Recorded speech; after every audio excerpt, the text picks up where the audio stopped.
What's up? What's up? Hi, everybody. This is Sierra. And Brandon Smooth. And welcome to The Right Point of View. We are back at you again. Yes. And we're reviewing Empire Season 1. That brought us back. Empire Season 1. We have enjoyed the show, and it has been a jaw dropper. Oh, yeah. They keep you coming back every week. I definitely got to give it to them on that. But, we just going to go through the characters and a few bullet points and see what's popping with the show. We decided to do the whole season versus do episode by episode because it'd be too much shit happening. Would you agree? Yeah, and we don't always watch it when it comes on the regular channel, the regular time. So we just decided, let's just do a whole review, come back with a big bang since Empire was such a big bang. Yeah, so y'all know the story of Empire, basically the record label deal. Cookie came back to get her empire and her piece, and they all fighting. For the chunk. Well, let's go through the characters. The characters are Lucius, who is the president, CEO, hip hop legend, artist behind a record label called Empire. Empire, yeah, and behind his own sound.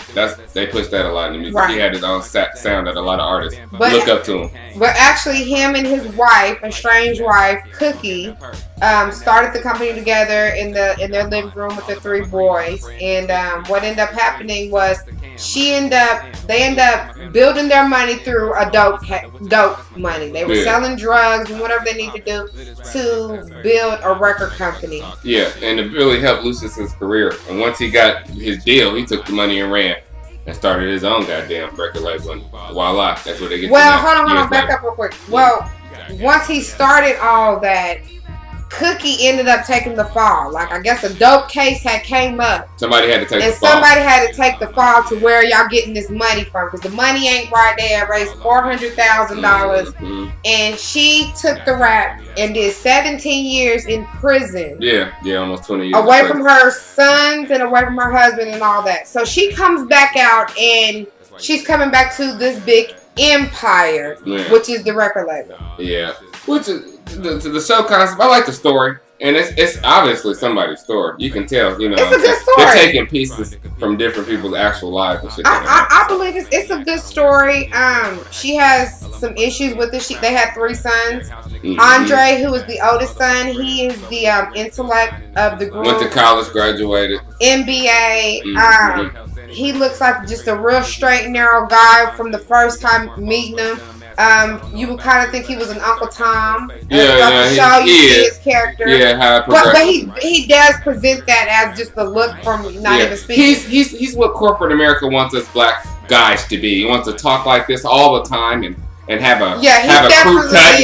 I'm in my suit and I'm ready to do whatever you want me to, white man. Attitude. He's definitely a corporate American Negro. I will say that. The second son is Jamal. He's the fag. Who is gay, and he seems to have the most musical talent. He's the most musically talented, and he has the best relationship with Cookie. And our executive producer actually pointed this out to me, because at first I was like, okay, why is he the golden boy? Why this, that, and other? And I really didn't think about it. And they had said, well, hey, Sierra, he was the one that actually visited his mom in jail, took the time out to probably write her letters, give her some soup and shit on her books. He was the son that kept in touch with her. So, okay, I kind of get why him and Cookie's relationship is so strong. But I think she should be somewhat fair to all of them because they are her kids. The last one, and definitely not least, is Mr. Drip Drop himself. Drip Drop. Hakeem Lyon. And he is your typical baby boy of the family who is rich and spoiled, and he do what he want to do too. And he do what he want to do. And I like his character. I like who he's becoming. And they downplay him because they try to. That's how they would basically label your typical 21-year-old, 22-year-old black kid in America. Well, that stereotype, because every character on the show, not just the characters you're gonna list, but every single character is a stereotype. Yeah. And a negative portrayal one a lot of the time. So, but no, man, he just trying to get on. So you know what I'm saying? He's young, so he still needs some grooming. You know what I'm saying? Out of the 3, you can definitely say he needs some grooming. He needs grooming, but his grooming is coming from the wrong people. Yeah. But we're gonna stay on point and just go down the list. Terrence Howard, who is Lucius Lyon, the father of President Empire, he wants to take his company public. so that they can make more money. They family. They can actually be a company on Wall Street. You know what I'm saying, and have stock that you can invest in the company and become a publicly traded company, which is a big deal for a record label to do, and a black man and a black one business. To do. We'll get in that later because they want to give us a piece of the pie. But that would have been a very nice piece. Yeah. So this is all happening, and at the same time, he's super sick, and he finds out that he has ALS, which is the ice bucket challenge everybody was doing over the past summer of 2014. Yeah, which helped bring awareness to the disease. This show is nothing but another platform to bring awareness to ALS, which isn't really even common in African Americans. It's common in white Americans. And when we all watched it, I'm pretty sure you thought the same thing. Everybody was scratching their heads like, why is it ALS? We don't know. I don't know. We glad that it ended up not being ALS because it sounded stupid. It was stupid to start off with. I never. It sounded real stupid. I'm glad the whole ALS thing is done because it just sounded real dumb. Mm-hmm. So Terrence Howard singing is hilarious to me. He's a good actor, but as an artist, I don't think he's the best. Now he can play instruments. Y'all see him get down on the show. The boy's cold with the piano. He's cold with the guitar. But as far as singing and rapping, yeah, Terrence Howard singing in this is just... Yeah. It's comical. It's almost funny. Every time I hear him singing, I start laughing. We're glad he found a show that he can They let him go and sing. Some of the Thank you, Timbaland and Lee Daniels. Let him sing. And he has had an album out before. He wants to sing. We're glad you can do your thing, Terrence Howard, but stick to being the bad guy and acting. Yeah, he's a good bad guy. Please. We're going to talk about the women in the show. And one of the people that I really like in the show is Boo Boo Kitty. And Boo Boo Kitty She makes a good villain, too. She's like the female version of Terrence Howard. Yeah, she was the girlfriend of Lucius Lyon all the way up until Cookie got out of jail. A whole bunch of mess happened with her. She was a dirty two-timer crossing bitch. You know what hoes do. She had to look up, be mad, feelings get hurt, don't fuck your friend, don't fuck your enemy. That's what she did. But I like Boo Boo Kitty. I do like her. I like her character in the show. She's strong. She ain't gonna let nobody punk her. And I like who she is. She is not the character you really root for. Jump dick to dick until she found. And every time she jump dick to dick, that hair be laid to the gods. Edward Scissorhands cut her shit. Her shit's cold. Boo Boo Kitty, yes. The same barber as Diddy. I think she got like a personal barber that travel with her. Whoever's doing that, barbers, inspiring barbers, and stylists. This is the time where you need to come up at. Look at these hairstyles and custom the shit that they doing on here. You can do anything now. What other minor characters cool? I like Malik Yoba's character. Vernon. Yeah, he plays a very cutthroat guy. He does play a very cutthroat guy too. Well, he did. He's slick, man. He rock around them suits, and then we end up finding he had a drug problem. I was like, oh shit, this motherfucker's really crazy. Vernon was someone that was Terrence Howard's right-hand man, was with him from the beginning. Yeah. Also with another character called Bunky, which was he's basically Lucius Lyons, like Tony Yayo or Lloyd Banks or something like that. Yeah, he's rolled with him from the hood with him all the way till they made it big. And basically, Lucius ended up screwing over everybody. Oh man, I told you at the beginning of the show. To Bunky, to Cookie, to his kids, to the Boo Boo Kitty. I think he's the devil. Everybody gets destroyed by Lucius. That's the premise of the whole show. He's the devil. He's Lucius. But I like him though. Yeah, he's the devil. It's a couple different scenes. There was one scene in this where they were planning to do a hostile takeover of the whole empire. So, I mean, if you ain't seen the episode, go watch the spoilers, whatever. The gay dude ended up getting the empire. So the other two brothers get together with the mom and a couple other people to try to do a hostile takeover. They meet this white dude who has, helped large corporations pull these hostile takeovers over for years. He's been doing it for years, got a lot of experience. Anyways, he had a black woman serving chicken on a motherfucking platter. Pointed out when that scene happened. Y'all didn't catch that when y'all watched it, did it? But watch when it come around. And I told you every character is a stereotype on the show. I just said it. He had a black woman serving chicken on a platter and some Daisy Dukes She was bad. I ain't saying she wasn't, but what is going on? What she was wearing. What's going on network television when y'all trying to pull stereotypes? See, white people laugh at that shit. Niggas serving chicken. I knew they loved chicken. I knew it all along. You create the stereotype, then you hire somebody to act the stereotype out, and then you say, I told you so. But I'll digress on that. That's what he pointed out when that whole IPO hostile takeover. Is this show a comedy? Hold on, real quick. I want to get back on that. Okay, it's a hostile takeover going over, and I feel like Lucius Lyon, he has now put the company. I want to piggyback on that. He gave the company to the gay boy, which we all kind of seen coming. Gay world, the world, gay is taking over. Go ahead. He's using that gay boy. You mark my word. I said it right now. That's not. He don't love that gay boy. Yeah. That gay boy is putting his hopes and dreams. He gonna get his daddy out and everything. Well, you notice, but he don't give a damn about that gay boy. I just thought about. You notice in the episodes towards the end, he went to all the goddamn brothers and tried to get him on their side. Hakeem wasn't fucking with him. He was like, "Nah, nigga, I ain't fucking with you like that." Then the other brother was in church and shit. The gay boy was his last resort. And the gay boy wants the love and affection from his dad so much. What, will he not be a faggot? He's going to get whatever Lucius gives him. Or will he still be a faggot? That's my question. If he get the love and affection from his dad. He's still gay. Now he thinks his dad is okay with his gayness, but Lucius ain't. Lucius put it in somebody's hands that is sane at the moment and got that together. He came to reality that the gay one is the only one that got his head on right at the moment. And that's what it is. And why is he mad because his son knocked Boo Boo Kitty off? Man, any nigga that got some bread can knock Boo Boo Kitty off. Bucky could have knocked Boo Boo Kitty off with the right chain and game. And another thing, too. Hakeem, you need to man up. Andre, you need to man up. Y'all need to man up and quit letting these females tell y'all what to do. Yeah, because this white girl's running here. She's like Emperor Palpatine in his ear. I was turned off by how it's always females in your ear telling y'all to do this, making y'all do this. You need to do that. Y'all man up and make your own decisions and let this bitch know, hey, you either ride along, ride or die, or that's it. They always just in y'all's ear, and I feel like that. I'm gonna tell you something. I don't give a fuck. I don't trust no woman that'll have me committed to an insane asylum. I don't care if I am bipolar. Fuck that.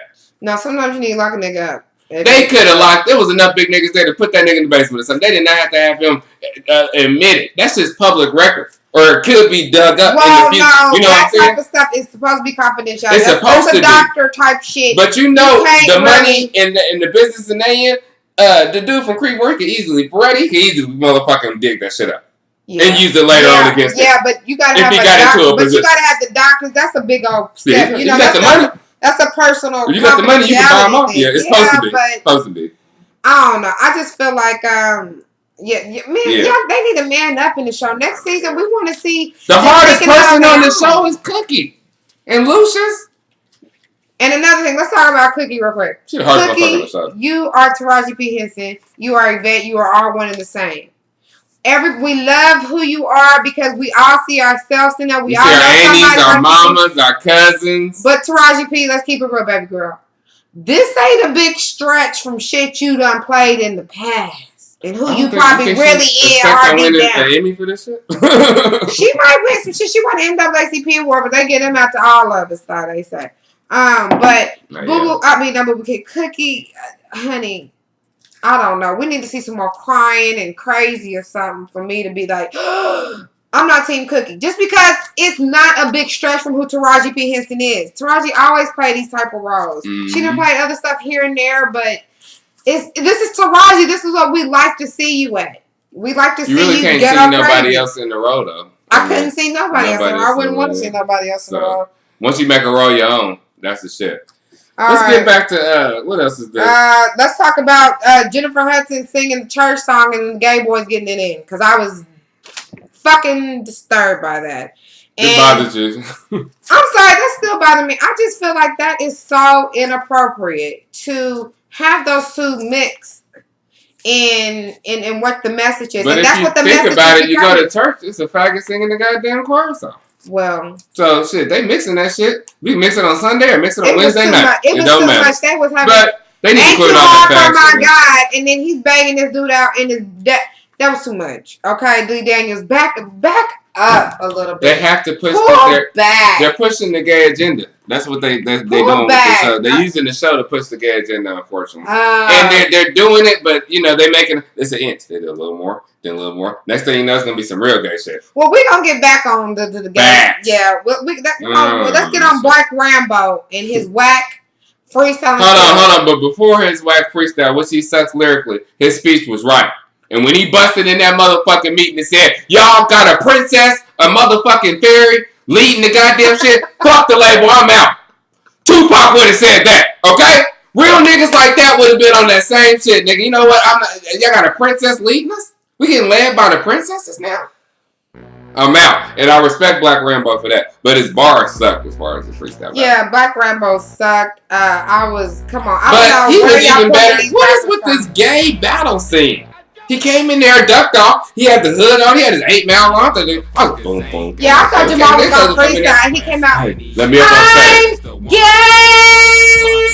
We fucking know you queer. We know you, Gaily Daniels. You don't have to keep going back to the scene with the little dude in the high heels. Oh, we over there. Okay, you didn't. How many times have you seen that scene in the last 5 episodes? God damn, okay. We knew your dad threw you in the trash can. We know that's an emotional part of your life, okay?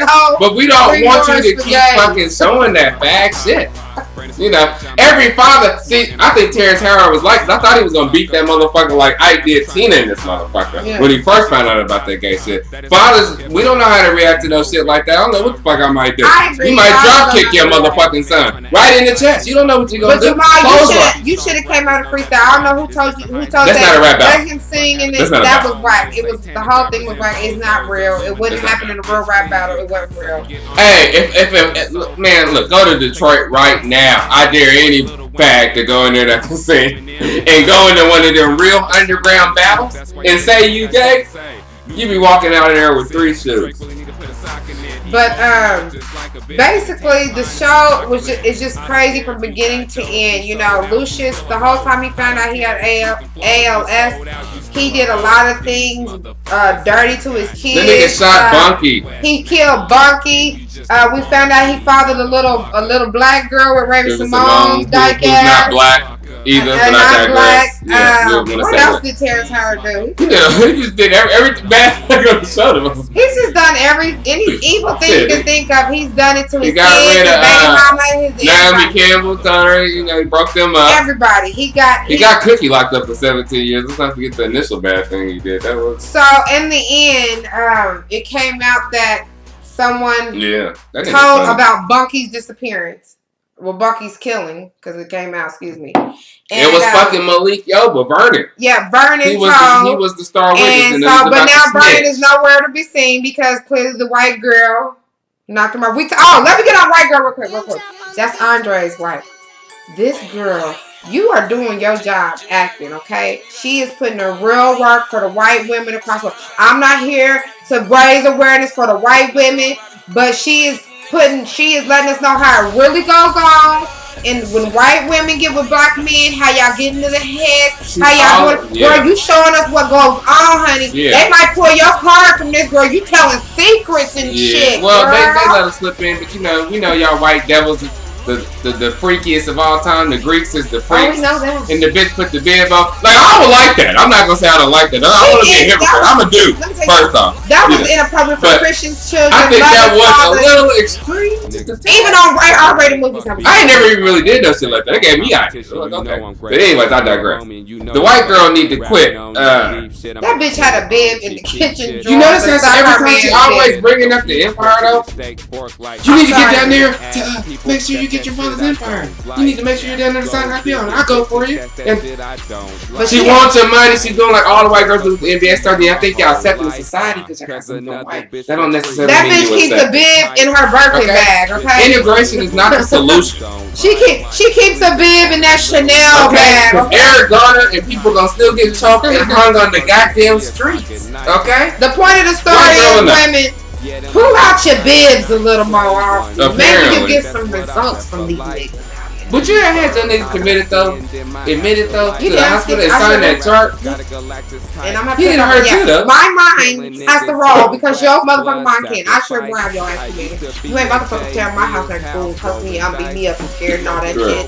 We will lock your motherfucking ass up and I will run this shit until you are well and capable not to do it. That's what a real woman was supposed to do. See, the white girl was scared. She signed that shit and ran away.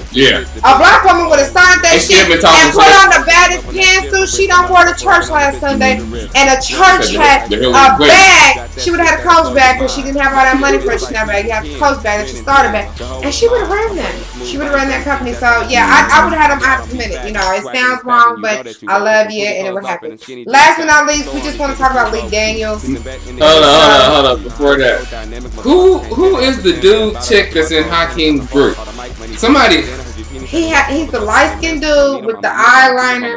Is that a male or a female? Is it transsexual? Is it a girl transsexual into a boy? Because he looks like a boy or she looks like a girl. It sounds weird how I'm saying it, but that's how I fucking feel when I look at that dude. What is this motherfucker? Hakeem's homie with the hat. We need everybody to let us know. Is that he, comment below, because we don't know what's going on. Is it trans? I don't care, but it's like he was trying to act hard one episode. I was like, I think this is a chick. And then he had them overalls. This is a dyke chick. That's a dyke chick. That's what it is. That's what I think it is. I think this maybe is a girl. I apologize if it is a girl. I apologize. No, is this a dyke chick? That's dressed like a dude. Those are drag kings. Oh, they got names for these. Yeah, those are females that dress like dudes and be dudes.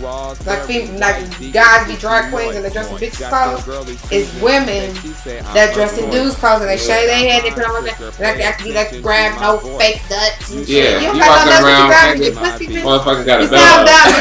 Motherfucker got a belt on. You're bleeding at the time, and I'm like, you sound dumb, bitch. Anyways, let's get on Lee Daniels, please.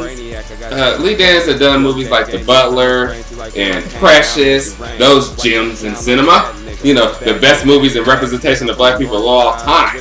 Being servants and getting burnt with cigarettes and eating each other's pussy out. Eating your mama's pussy. Eating your mama's pussy. What the fuck is that about? Let's get on that one. Lee Daniels. Yeah. Why did Precious eat her mama's pussy out in the movie? Why did that even need to happen? We didn't get to review Precious when it came out, so we're going to have to go into that. Yeah. Why did that need to be shown? And they're talking about these stories. They need to be told. That story, I would have got the message of Precious without that scene. That is vulgar. I'm through. And Precious is on Lee Daniels on this new Empire too. She's playing the fat black chick. Everybody's a stereotype. Well, how's she playing the fat? She's playing the fat black assistant. I'm actually glad to see her fat ass in this show because she's the only one that is fat. They don't. It's not. That is true. Let's get real with that. This is not a fat show. You couldn't be fat on TV no more. So for her to actually have a job and be as black and fat as she is, Jamie Foxx saying, I'm happy for Precious. Notorious Precious. I'm happy for Precious. Notorious Precious. But real quick, we're gonna get on Lee Daniels because it has been we need our executive producer to come up and help us before we end this. Yeah. But sorry y'all, we doing a little ghetto. We ain't been back in a while. Hi everybody. Hey, what's up? We back. But we're gonna do reviews. We just got something to say about Lee Daniels and this show. Lee Daniels, if you want to put us on the next season or season 3 and giving our opinion, we will happily do it. But we just have a few things we would like to say for the next season or 2. We understand you gay. You no longer need to show the scene when Terrence Howard seen you coming down the stairs when you was a little boy and you would have got thrown in the trash can. We don't need your mom to sing that he's gay to the top of his lungs. We got it. And he be singing about chicks. You see each other say little Michael Jackson song, Mad or Coming. You didn't meet none of her coming down the song. He said something about Billie Jean and something not thrown on. So gay dudes can sing heterosexual lyrics. See, I ain't a fan of that. If you're fat, don't sing no straight songs. Well, Tevin Campbell sung a lot of gay. Yeah, and Tevin Campbell, you are my favorite gay guy. They actually need to bring you on there, and you need to be Jamal's mentor. Come on, I got some fucking ideas for the show. Bring Tevin Campbell. You want to bring gay shit? Bring my cousin in for the show, man. She will give you some awesome ideas. Who was somebody that was shut down because of being gay? Keep being the devil. Keep having the green eye. Devil. He's the devil. The green eye devil. We don't want to see Sam Smith. We glad Sam Smith won his Grammys and all that shit and everything like that. We don't want to see him no more. We want want to see Tevin Campbell come back and be his gay mentor. Can somebody make that happen, please? His gay tour. Please, make that happen. I don't want to see Sam Smith's gay ass. They have everybody. I just don't want to see it. Gay mentor. But, yeah, the show Empire was very, very good. It's worth watching. Can we represent some? Can we get some positivity? We can have a black family. Well, if you want to watch positivity, you got to turn into Blackish, which comes on the exact same time as Empire. They did that shit on purpose on ABC. I fuck with Blackish too. I'm behind on a couple seasons. We fuck with y'all. Empire did fuck that up. They did that on purpose, y'all. So y'all need to get on board and do something. Blackish is y'all need to get a little bit more funnier. It is a little more positive. Y'all need to get a little more funnier. Maybe y'all need to come on at 9 o'clock. Maybe y'all need to come at 7. Yeah, and tone down the fag shit, man. I'm not going to. If y'all push it any further, I'm not going to be able to watch Empire no more. Man. But we will be back for season 2. Yep, season 2. We will be back for season 2. And we don't know. We might go back from episode to episode. We might do a whole review again. We don't know. Let us know what you think of this one. We have a video coming soon letting you know what's going to go on for Right Point of View for 2015. Yep. So please stay tuned. And thank you so much for taking the time to listen to us just talk shit. Hey, fuck it. Talking shit. Peace.